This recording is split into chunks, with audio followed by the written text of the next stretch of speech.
Sot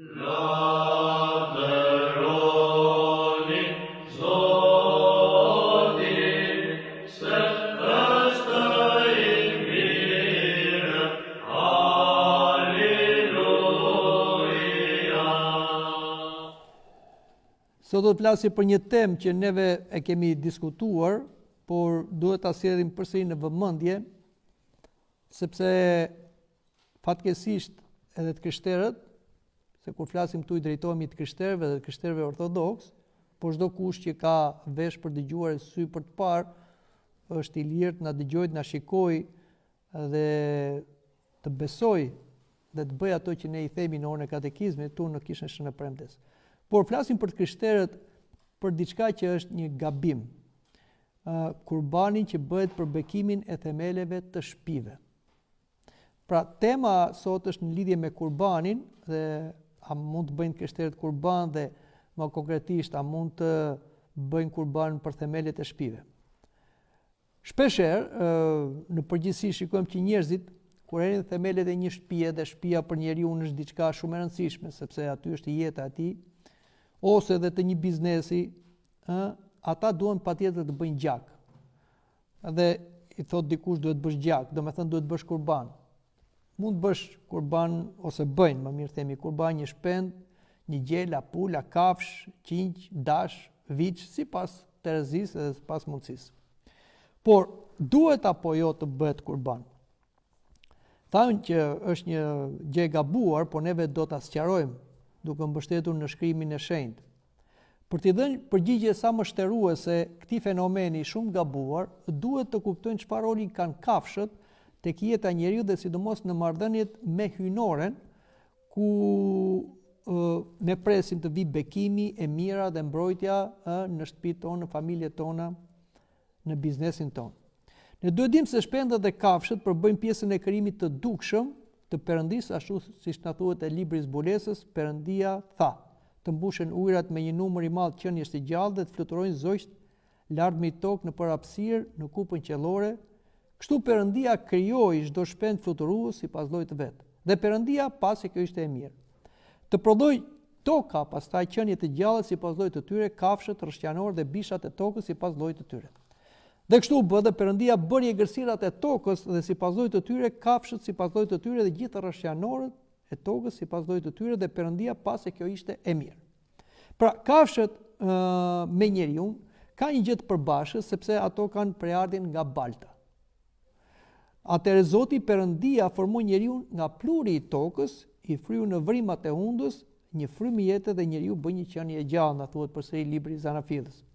Prandaj të dy kanë një emërues të përbashkët, quhen gjallësa ose qenie të gjalla me frymë jete me natyrë trupore të vdekshme. Sepse, siç na shikon çfarë na thuhet te libri i Psalmeve, megjithatë, edhe njeriu që jeton midis pasurive nuk e ka të gjatë, ai është një lloj si kafshët që mbarojnë. Dhe këtu bëhet fjalë për natyrën trupore. Njeriu edhe pse ka pjesë kafshë në trupin e tij, pra atë që është e krijuar nga balta, përsëri ai është kategorikisht më superior se kafsha, se çdo gjallës tjetër, sepse njeriu ka shpirt të arsyeshëm, që e bën atë ikonë të Zotit dhe mbret të krijimit në tokë. Përsëri tek libri i Zanafillës na thuhet Adami vendosi emrat e kafshëve. Kjo tregon punën intelektuale që kishte njeriu, dhe kjo jep autoritet njeriu mbi kafshët dhe çdo gjallës me frymë jete në tokë. Ose siç thotë psalmisti, çfarë është njeriu që ta mbash mend dhe biri i njeriu që ta vizitosh? Megjithatë ti e bëre pak më të ulët se Perëndia dhe e kurorëzove me lavdi dhe nder, e bëre të mbretëroj mbi veprat e duarve tua dhe vure çdo gjë nën këmbët e tij. Dhënd dhe baktit e tjera, madje bishat e egra, çdo qeqetit dhe peshqit e detit, tërë ato që kalojnë në përshtigjet e detit. Pra, ky është njeriu i krijuar nga Perëndia, mbret i krijesës. Por për shkak të mëkatit të njerëzve të parë, jo vetëm njerëzimi që ra nga vendi ku e krijoi Zoti si kurora e krijimit, por edhe kafshët dhe gjithë gjallësat që ishin në një harmoni, ra në kosi, në shregullim dhe në konflikt, ashtu siç na interpreton dhe apostulli Pavli. sepse gjithë krijesa u nështrua kotësisë jo me vullnetin e vet, po për shkak të atij që e nështroi. Dhe këtu e ka fjalën të në mëkatit Adamit. Por përsëri Perëndia, sipas autoritetit të tij, i dha njeriu sipas ikonës së Zotit leje që kafsha mund të përdoret për ushqim dhe mund të vritet nga njeriu kur ajo e dëmton atë. Dhe këtu e kemi tek libri i Zanafilës, pra flasim mbas përmbytjes së Noes. Para përmbytjes së Noes, njerëzit nuk hanin mish, siç kanë sot, ushqeshin me fruta dhe bim, por mbas përmbytjes së Noes, të ndryshimit të klimës, dhe të ndryshimit edhe të moshës së njeriu, pra dhe trupi i njeriu pësoi një degradim akoma më të madh, pra u krijua me potenciali për të qenë i pavdekshëm, pastaj u dha një mundësi vetëm të jetojë deri 120 vjet, që është një maksimum i jetës mishore, toksore, njeriu u lejua që të ushqej dhe me mish, pra të vriste dhe të hante kafshët. Njerëzit pas mëkatit, nga vrasja e ndërgjegjes, që e kuptonin se kishin mëkatuar përpara Zotit, e ndjenin veten bozhli tek Perëndia dhe kështu automatikisht ata kur i drejtoheshin Perëndis nuk i drejtoheshin thjesht me kërkesa, por në një farë mënyre ata afronin disa dhurata Perëndis që ishin po të Perëndis, ose bim ose kafsh. Këtë shikojmë tek fëmijët e parë të Adamit, Kaini dhe Abeli, siç na thuhet përsëri tek libri i Zanafilës. Me kalimin e kohës, Kaini i bëri një ofertë frutash të tokës Zotit, por Abeli afroi dhe atij të paralindurit e kopes dhe yndyrën e tyre. Pra, Kaini ishte bujk, pra afroi fruta dhe perime, kurse Abeli ishte blegtor dhe afroi një qinj. Dhe Zoti pranoi më shumë ofertën e Abelit, sepse ajo do të lidhej pasaj me sakrificën e qingjit të Perëndis Isu Krishtit për shlyer mëkatet e botës. Po do ta shikojmë më poshtë. Siç thamë, dhe Zoti shmoi më tepër Abelin dhe dhuratën e tij.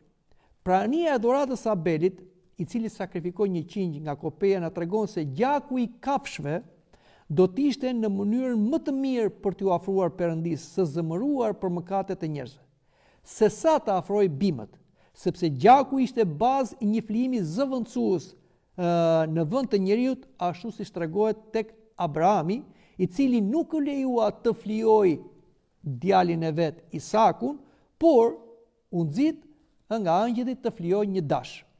Ja çfarë na thuhet tek libri i Zanafilës. Angjëlli tha: "Mos e zjat dorën kundër djalit tënd e mos i bëj asnjë të keqe. Tani e di mirë se ti i trembesh Perëndis, se nuk më ke refuzuar birin tënd të vetëm, birin që ke." Atëre Abrahami ngriti sytë dhe shikoi, dhe ja parapati një dash i zënë përbrish në një kaçube. Kështu Abrahami shkoi, mori dashin dhe e afroi si sakrificë në vend të birit. Pra, këtu Perëndia ndaloi sakrificët e njerëzve, të gjakut të njerëzve, sepse do dinë se njerëzit për të pajtuar me Perëndin sakrifikonin jo vetëm kafsh, por edhe njerëz, edhe fëmijë. Por Zoti e ndaloi këtë, pra nuk pranonte gjakun e njerëzve. Në vend të gjakut të njerëzve, pranonte gjakun e kafshëve. Rëndësia e gjakut të kafshëve dhe shpendëve të pastër, pra jo çdo lloj gjallëse mund të afroheshin, disa kafshë të pastra, pra ato që han bim, jo ato që han mish, i afroheshin Zotit si flijim për ndjesën e mëkateve të njerëzve, dhe kjo do të sqarohet pastaj në ligjin e Mojsiut. Shikoni çfarë na thuhet në ligjin e Mojsiut. Në rast se dikush nga shtëpia e Izraelit apo nga të huaj që banon midis jush ha çdo lloj gjaku, unë do ta kthej fytyrën time kundër atij që ha gjak, dhe do ta shparos në mes të popullit të tij, sepse jeta e mishit është në gjak. Prandaj u kam urdhëruar ta vini mbi altar për të bërë shlyrjen për jetën tuaj, sepse është gjaku që bën shlyrjen për fajin për jetën. Pra, Perëndia në ekonominë e tij, që njerëzit mos shkonin duar bosh te Perëndia, por të kuptonin gjithmonë se ata kishin bërë mëkate dhe ishin qenie mëkatare, pranonte ofertat e kafshëve dhe gjakun e kafshëve, sepse tek gjaku i kafshëve është jeta. Dhe ne e dim që një kafshë po ti marrësh gjakun, asgjë mos i bësh, ajo ngordh, ashtu dhe trupi ynë po ti marrësh gjakun edhe ai vdes. Prandaj të gjaku është jeta, është simbol i jetës dhe quhet si lëngu i jetës. Kështu që ishin të ndaluar izraelitët të hanin gjakun, por atë duhet ta hidhnin në tokë ose ta flijonin në altar.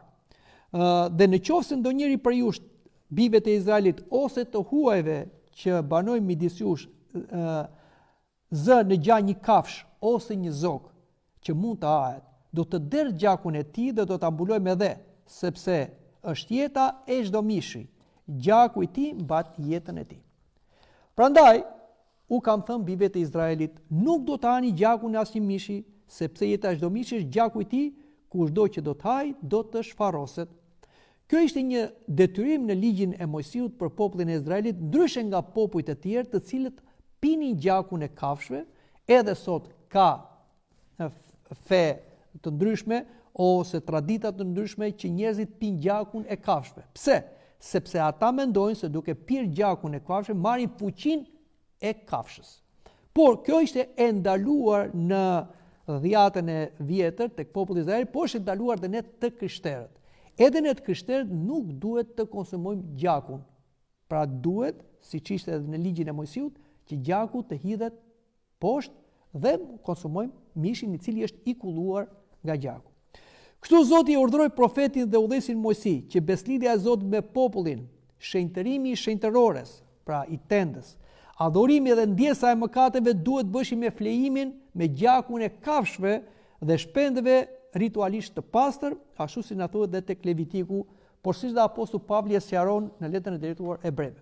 Prandaj dhe beslidhja e parë nuk u vërtetua pa gjak, sepse kur ju shpallën të gjitha urdhrimet sipas ligjit gjithë populli nga Mojsiu, ky mori gjakun e viçave të cepëve bashkë me ujë, lesh të kuq dhe hisop, e spërkati librin me gjithë popullin duke thënë: "Ky është gjaku i beslidhjes që Perëndia urdhëroi për ju."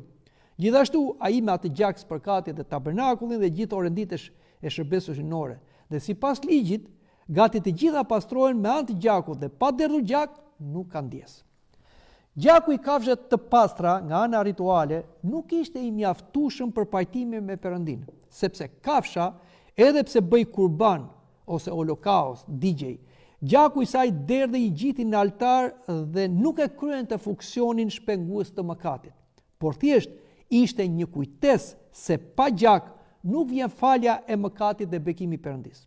Zoti thotë i ndinjuar tek profeti Isaia: "Ç'më duan shumica e flimeve tuaja, thot Zoti, jam ngopur me holokastet e deshve dhe nga dhjami i kafshëve të majme. Gjakun e demave, të qengjave dhe cjeve nuk e pëlqej."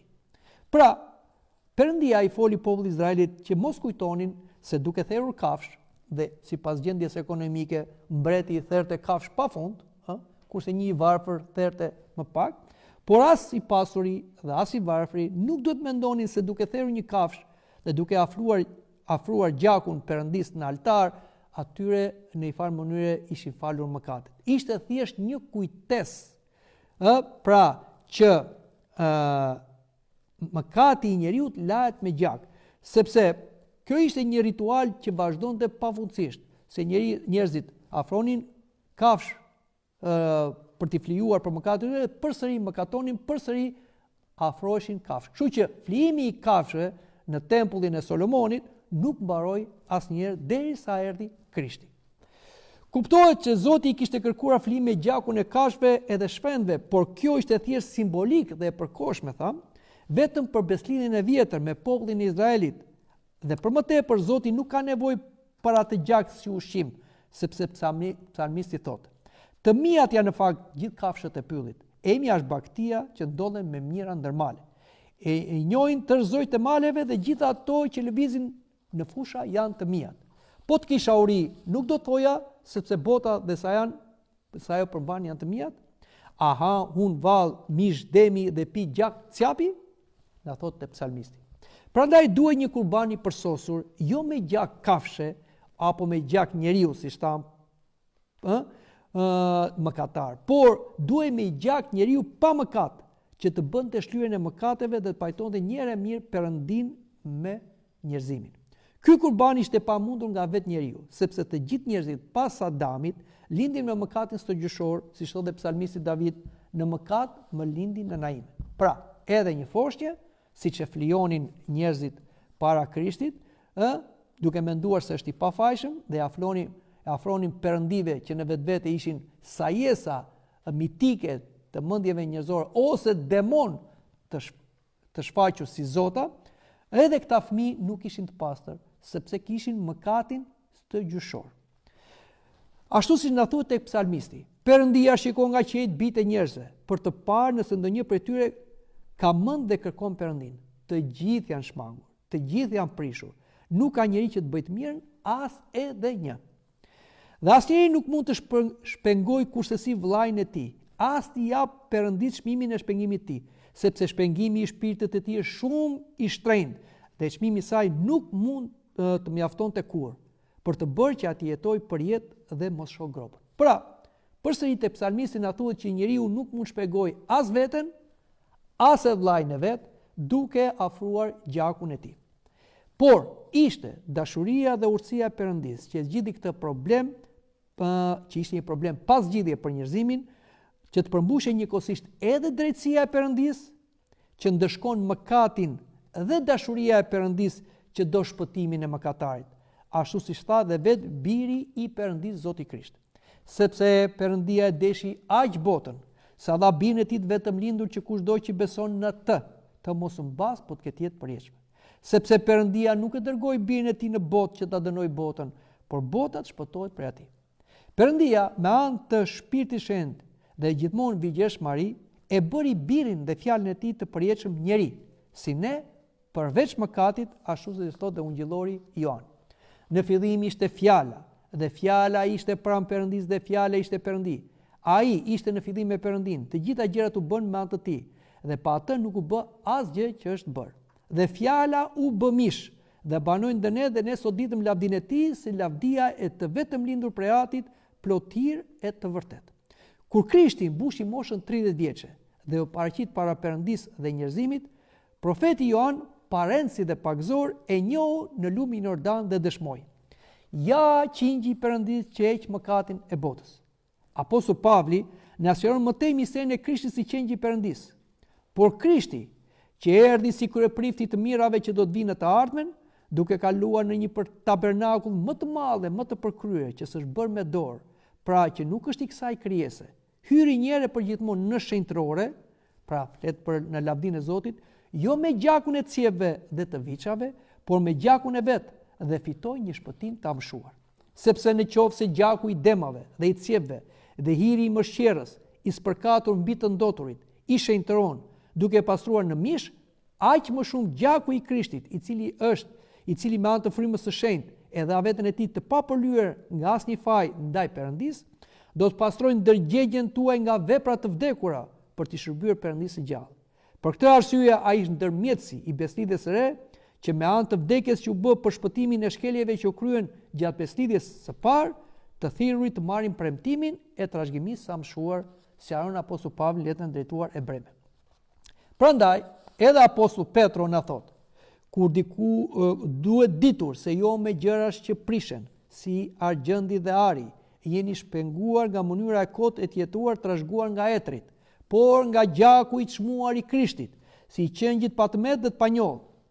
Pas kryqëzimit të Krishtit si qengji i Perëndis, ne të krishterët nuk bëjmë më kurban me kafsh, me shpend, për asgjë, ose që mbjatë njëri apo objekt të hiri Perëndis.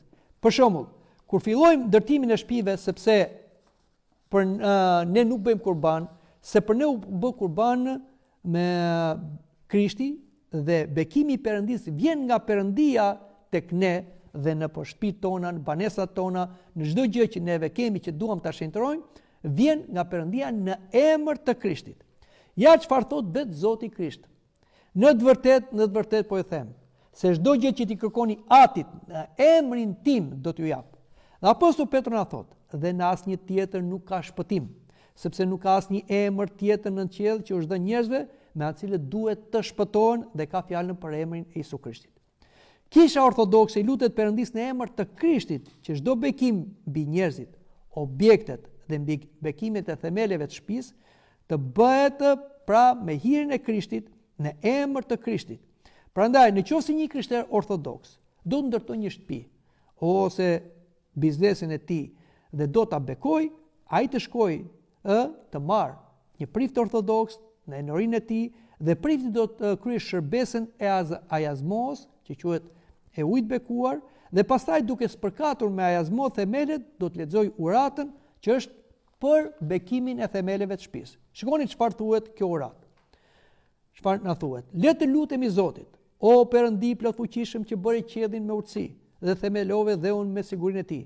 Ndërtonjësi dhe krijuesi gjithë shi mbi shërbëtorin tënd, personin që i drejtohet ky bekim, që zgjolli me fuqinë e forcës sate të ngrejë shtëpi për banin, ta ngrejë duke e ndërtuar, bazo atë për mbi gur të qëndrueshëm, që pas zërit tënd të shenjtë në ungjill, as era, as ujë, as diçka tjetër në të nuk do ta mund të dëmtoj, bëje të mbar që të përfundohet dhe ata që do të banojnë në të shirojnë nga çdo ndikim i kundërshtarit.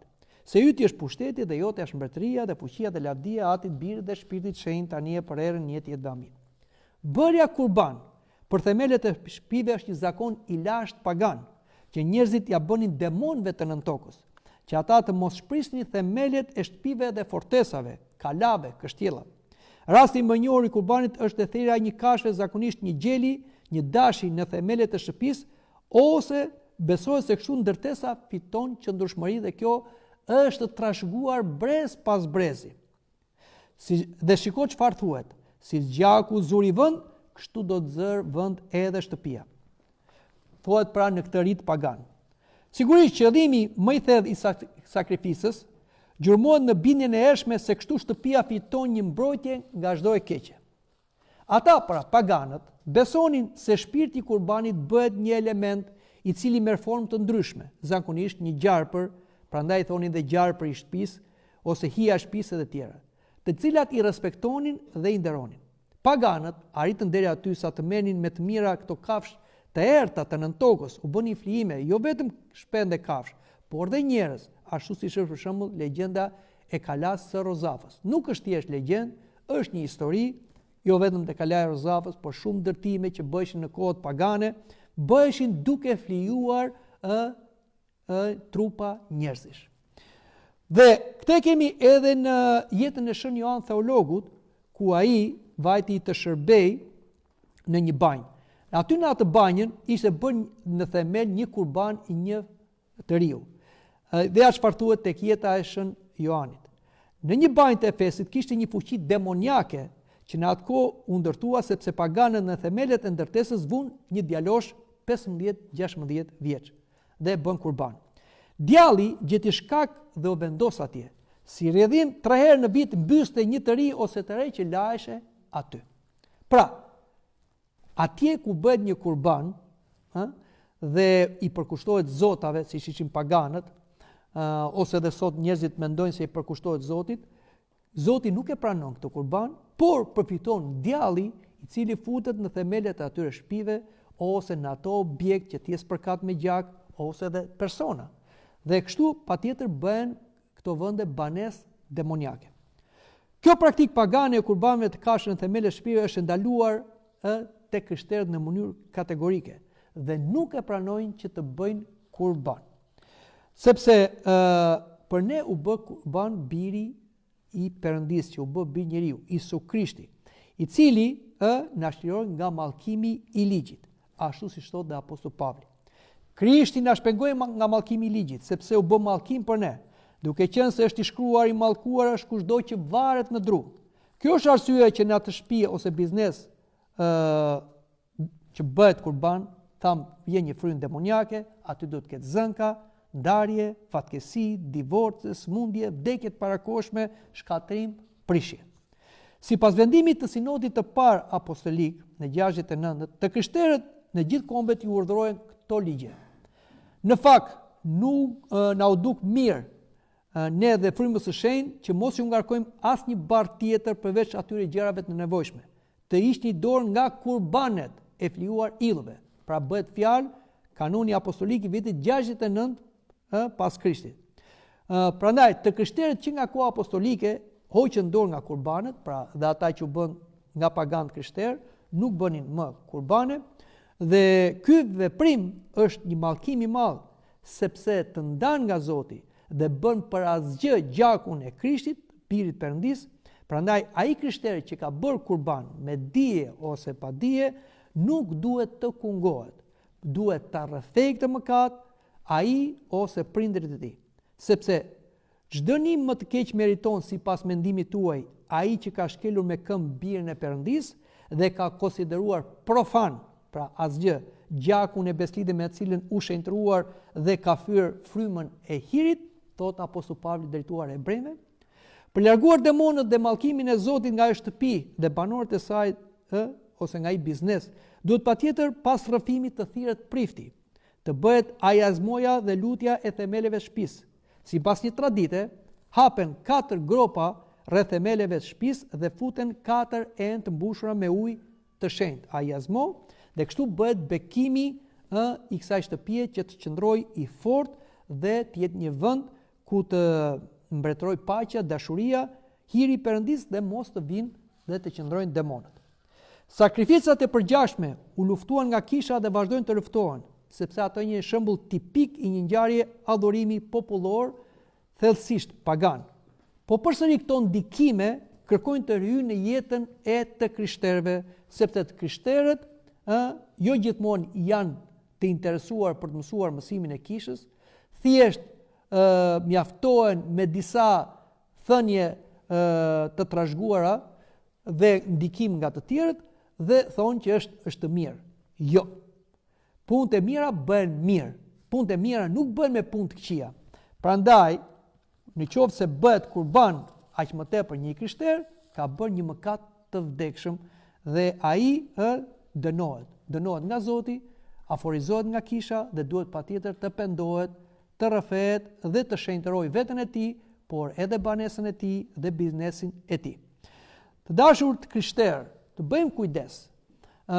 Ne jetojmë në një vend që është multifetar. Kjo nuk duhet na bëjë neve që të ndryshojmë besimin tonë. Edhe në Shqipëri ne kemi një tolerancë fetare, në bashkëjetesë fetare dhe është një gjë e mirë, por asnjëherë kjo nuk do ndikojë në besimin tonë. Të respektosh fenë një feje tjetër ose të një besimtarit e një feje tjetër nuk do thotë ti je dakord. Prandaj duhet kemi kujdes. Pra, në çështjet e besimit ne jemi të ndarë. Pra, ne kemi një Zot tjetër, një adhurim tjetër, një shërbim tjetër, një mënyrë dhe tradita tjera dhe nuk përzihen me fe të tjera. Ne nuk mund të bëjmë këtu një sikretizëm fetar që të mbledhim gjithë fetë bashkë e në emër të dashurisë, nuk e di si t'ja bëjmë emrin, të bëjmë një fe të re. Jo. Çdo fe ka vendin e vet. Ne besojmë se një është Zoti, një është feja e krishterë dhe një është podimtari, Isu Krishti. Por ne nuk ja imponojmë të tjerëve. As të tjerët nuk mund na imponojnë në fenë e tyre, praktikat e tyre. Dhe çish është dhe rasti i kurbanit, që ne të krishterë ortodoks kur nuk pranojmë të bëjmë kurban për të shenjtëruar objektet ose edhe për të ngrënë miesh kurbani. Është i gabim shumë i madh nëse dikush për hir të miqësisë, për hir të lidhjeve familjare ose nuk e di fisnore ose çdo gjë mund të jetë, të afron mish kurbanit dhe ti thua, jo, ne nuk e pranojmë mishin e kurbanit, sepse mbas Krishtit nuk ka asnjë kurban që Perëndia e pëlqen dhe e bekon. Për ne të krishterët, sepse ka mbaruar historia e kurbanëve, ka mbaruar historia e shenjtërimit dhe bekimit me gjakun e kafshëve, me ardhjen e Krishtit, qingji i Perëndis që shlyen mëkatet e botës. Mbaroi. Nuk mund pranoj Perëndia një gjak tjetër përveç se të birit të tij që u bër bir njeriu, që ishte i pamëkatshëm. Si mund të afroj tani Perëndis në gjakun e një kafshë, të një gjeli, të një pule, të një dashi, të një viçi, merr çfarë duash ti, ose dhe të gjitha dhe të rivalizoj kjo gjakun e Krishtit. Është blasfemi, është mëkat i jashtëzakonshëm. Është një keqje e madhe kur i krishteri e bën për veten e vet, për familjarët e vet, me dije ose dhe pa dije. Prandaj gjërat duhet i kemi të ndara. Ne shikojmë këtë edhe në jetën e martirëve, të cilët kur nuk pranonin të bënin kurban tek Perëndit, edhe pse kjo ju kushtonte jetën, ose dhe të hanin mish kurbani, edhe pse i thanë, o a mish Kurbani mbushe barkun, ose do të presim kokën, ose do të rjepim të gjallë, ose do të djegim.